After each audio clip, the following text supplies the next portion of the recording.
Okay, reaction dun sa PBB full episode na in-upload sa YouTube kahapon, March 30, 2025. So, nakikita na natin yung issue between AC and Dustin.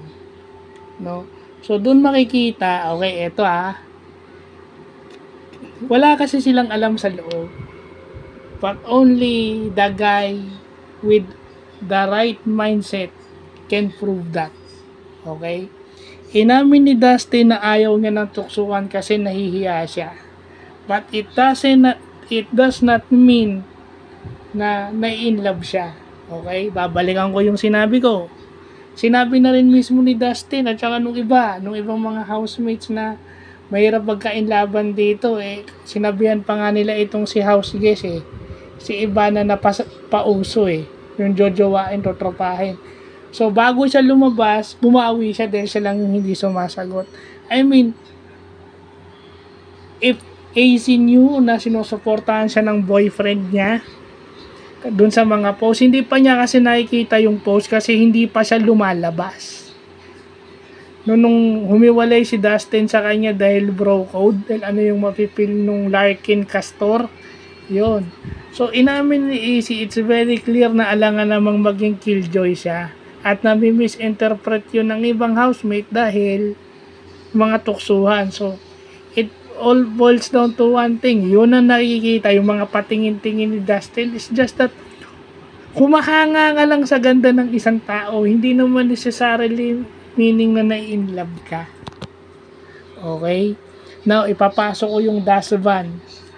Okay? Inamin ni Ivana with her interview kay Jessica Soho. Jessica Soho na yun. Jessica Soho gave straightforward question. May boyfriend ka na ba? Sinabi niya dating, non-showbiz. Pag sinabi mong dating, nilagay ko doon sa research ko, ginugel ko. Dating is an initial stage. So, ibig sabihin, hindi siya committed. Sinabi na rin ni Ivana yon in one of her interviews na pinablish sa Facebook, yung Facebook page ng Philippine Star. She is dating but not in a relationship. Pag sinabi mong dating, she can go out with non-showbiz people. Because yun yung sinasabi niya, ayaw niya ng showbiz. If ever dating, it could be going out with people, pero hindi confirm yon na in a relationship. Kasi kung in a relationship yon, hindi na siya lolokohin. Okay? Hindi na siya lolokohin ni Mama Alawi, yung kanyang nanay, si Ma'am Fatima. Okay, kung makikita nyo yung bagong FB live niya, sinabi ni Kuya Hash, yung kuya niya, pwede ka nang mag-asawa. Then sinabi niya, talaga, nasa edad na ako Tapos sumagot ito si Mama Alawi, nasa PBB ba? And then sabi niya, ikakat ko to. Tapos bigla siyang bumawi. Si Kuya, asawahin ko. Sabi ni Hash, nakita na kayo? Nakita mo na siya, hindi. Pero na love at first sight kami. The mere fact na ginamit niya si Kuya as example, meaning, he wants older guys. Pero hanggat wala siyang pinapakita, okay?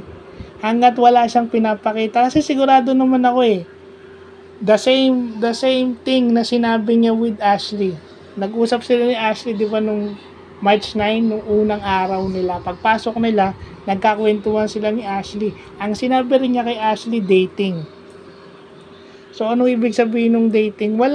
Sabi nga ni Ashley, baka dating ka na lang forever. What does that mean? Ibig sabihin, wala pa siyang kino-confirm na in a relationship siya. So, kung sino man yun, hindi natin alam. Baka she wants to keep, and sabi naman niya, she wants to keep it private. So, abangan nyo na lang kung ma-in love. Okay? Abangan nyo na lang kung may Dasvan. Kasi sinasabi nyo, Dasvan no more. Hindi naman natin alam pa. Yung kasi yung masyado kayong nag-aano sa kilig kita nyo, pag nasa labas, iba na yung sinasabi. Pag nasa labas, iba na yung sinasabi. Kasi kung meron yan, nung sinabi niyang si Mama Alawi, dapat, yung PBB na yon, yung sinabi ni Mama Alawi, Dustin yun. Dustin yun, pero bakit iba yung sinabi, pinapakat? So, ibig sabihin, he wants older guys. And she wants older guys and she wants non-older guys. The same thing with AC. Kasi nga baka tuksuhan lang yun. It's good that Dustin clear that up. Yung mga tuksuhan. Hindi ka nga dapat sumasakay sa tuksuhan kasi baka makasakit ka. Yan ang hirap sa tuksuhan eh. Yung kayo-kayo lang. Hindi nyo alam baka may nasasaktan kayo sa labas. Ganun din sa mga nag-e-edit. Ganun din sa mga nag-e-edit at nagpo-post ng video sa TikTok. Hindi nyo alam na nakakasakit kayo ng damdamin. The mere fact na sabihin nyo na si AC Bonifacio maraming issues. Well, some of the issues clear niya na bago siya lumabas. And AC Bonifacio admits na parang ayaw sa kanya ng mga tao. Alam na nila yon before. So sa akin, opinion ko lang yon. Kasi bago kayo mag-edit, tingnan nyo muna. Kasi isipin nyo, masakit dun sa lalaki, dun sa Larkin Castor, yung nangyayari kay AC sa loob. Hindi porkit nakita niya si Brenta, yumakap siya ng... Baka naman friendly hug lang yun. People that uses TikTok and uploaded or edit their videos are so malicious. Hindi nyo alam kung sino yung nasasaktan nyo. Ngayon, kung ayaw nyo maniwala, i-research nyo yung dating. Ano ibig sabihin? Yung sinasabi nung iba, may pag-asa pa yung dustban, dating pa lang naman eh. Well, si Ivana would confirm that because two things. She wants older guys and she wants non-showbiz guy. Gusto niya non-showbiz, gusto niya older. Di ba?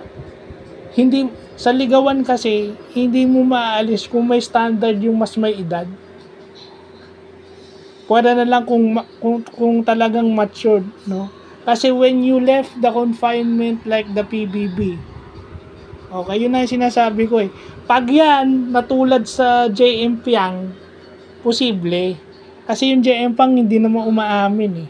Pero may manifestations na. Yung Kim Pao hindi umaamin pero halata mong sila na. Ibang tao na ang umaamin yung nakakasama nila because they know. So, yun lang po.